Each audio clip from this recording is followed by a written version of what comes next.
Next form हमारे पास देखिए, अगर लिमिट पुट करने के बाद फंक्शन के अंदर मतलब इन्फिनिट माइनस इन्फिनिट फॉर्म बन जाए तो तब आप क्या करेंगे। तो इसमें देखिए हमने स्टार्ट किया था 7 इनडिटर्मिनेट फॉर्म्स होती हैं, उनको हम सॉल्व करना सीख रहे हैं। आज ये आपकी थर्ड वन टाइप है, तो इसके थर्ड या आई थिंक ये फोर्थ टाइप है। तो इसके अंदर देखें ये होगा कि जैसे फॉर एग्जांपल आप लिमिट पुट करें डायरेक्ट और इन्फिनिट माइनस इन्फिनिट फॉर्म में, जैसे इसके अंदर देखें सिंपल मैं लिमिट रिप्लेस करूँ तो ये 1/0 होगा नेगेटिव, और अगर मैं कोड 0 इसके अंदर रिप्लेस कर दूँ तो 1/0 जो होता है ये इन्फिनिट होता है, नेगेटिव लगाएं। अब देखिए इसका आंसर हमारे पास क्या होगा। कोड की अगर मैं बात करूँ तो ये cos 0/sin 0। अब इसको मज़ीद सोल्व करें तो कोसाइन 0 जो होता है 1 होता है और साइन 0 जो होता है 0, तो मतलब 1/0 अगेन इन्फिनिट। तो देखिए इन्फिनिट माइनस इन्फिनिट फॉर्म बन रही है। तो जैसे जिस एग्जांपल के अंदर इस तरह की आपकी फॉर्म बन जाए, मतलब infinite minus infinite limit replace करने के बाद डायरेक्ट, तो तब आप क्या करते हैं। तब इसमें ये होगा कि अगर दो फंक्शंस आ रहे हैं तो उसका आप एलसीएम ले लें। जैसे इसके अंदर भी हम इसको सिंप्लीफाई करेंगे एलसीएम के साथ। ये इसका जो मेन मेथड होता है ये होता है कि फ़ंक्शन अगर f माइनस जी की फॉर्म में आपको गिवन है तो आप क्या करें। देखिए सिंपल ये एलसीएम वाली बात ही है, एलसीएम इसका लिया गया है। बट इसमें रूल मैं आपको बेसिकली बता दूं, ये है कि आपका जो फर्स्ट फंक्शन है और जो सेकंड फंक्शन है, सेकंड फंक्शन जी आपने ऐसे 1/, उसको लगाना है 1/, फिर आपने फर्स्ट फंक्शन लिखना है, फिर डिवाइजर में दोनों को मल्टीप्लाई कर देना। और अगर इसको आप सॉल्व करके ज़रा देखें तो इसमें कुछ भी नहीं किया गया, इसमें एलसीएम दो आपके फंक्शंस का एलसीएम लिया गया है। जस्ट आप इसको याद रख लें, ये याद ना भी रखें तो एलसीएम जब हम लेंगे तो सेम यही फॉर्म आपकी बन जाएगी। तो जैसे हमने इस क्वेश्चन के अंदर देखा, हमारी इसको डायरेक्ट लिमिट पुट की, हमने देखा इन्फिनिट माइनस इन्फिनिट फॉर्म बन रही है, तो तब आप क्या करें, सेम यही रूल अप्लाई करें। तो इसके अंदर देखिए हमारे पास ये 1/x आ रहा है, नेगेटिव आ रहा है। उसके बाद कोड x को मैं यहाँ पे लिख सकती हूँ कोसाइन x/sin x। तो सेम अब इस फॉर्म को बनाने के लिए मैं सेम जैसे मैंने आपसे कहा, इसका आप क्या करें, इसका एलसीएम ले लें। तो एलसीएम देखें क्या आएगा, x sin x यहाँ पे आएगा।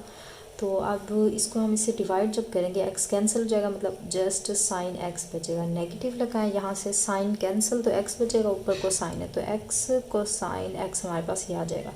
अब हमारी जो लिमिट होती है वो एज इट इज़ आएगी। अब थोड़ा सा हम इसकी क्या करें, इसकी हम सिंप्लीफिकेशन कर रहे हैं। सेम इसके अंदर भी लिमिट आपकी x टेंड टू 0 आ रही है। तो इसमें अब देखें, अब अगेन मैं अगर 0 रिप्लेस करूँ तो देखते हैं इसमें क्या होता है। नहीं तो फिर हम इसके अंदर ये फॉर्म आप देखें लोपिटल रूल की तरफ हमारा क्वेश्चन चला गया है। अब 0/0 या maybe infinite by infinite form बनी, फिर हम लोपिटल रूल की तरफ आएंगे।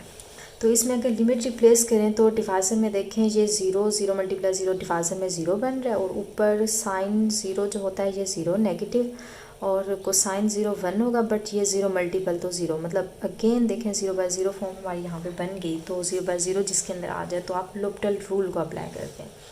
तो लोपिटल रूल में क्या कहते हैं कि आप क्या करें, डेरिवेटिव लेते हैं। ऊपर भी फंक्शन जो है जो डिवाइजर में फंक्शन है उसको आप डिफ्रेंशिएट करते हैं।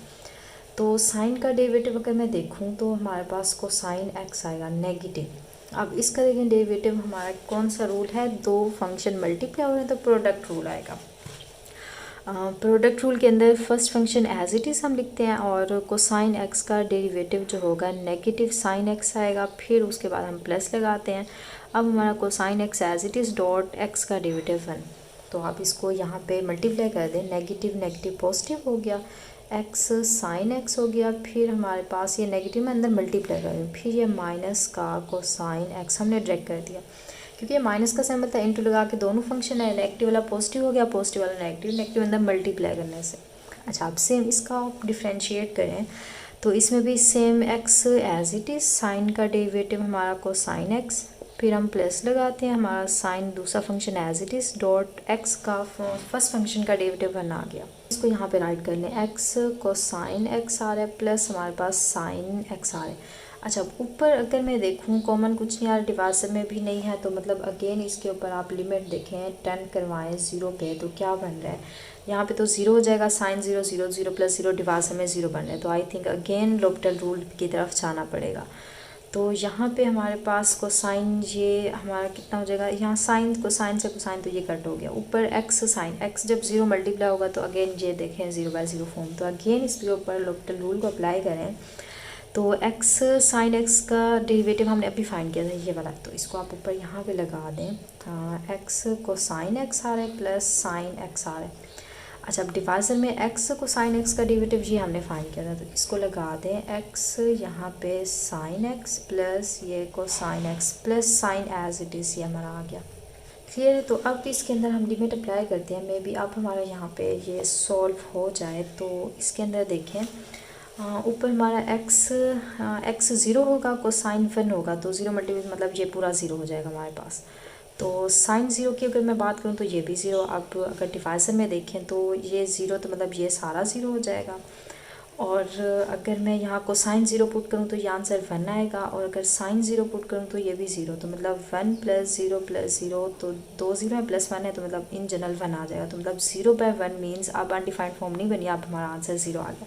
तो मतलब क्या हुआ कि हमारी लिमिट जो है वो टेंड कर रही है 0 पे, यहाँ पे हमारी लिमिट एग्जिस्ट करेगी और आंसर हमारा क्या आ रहा है, 0 आ रहा है।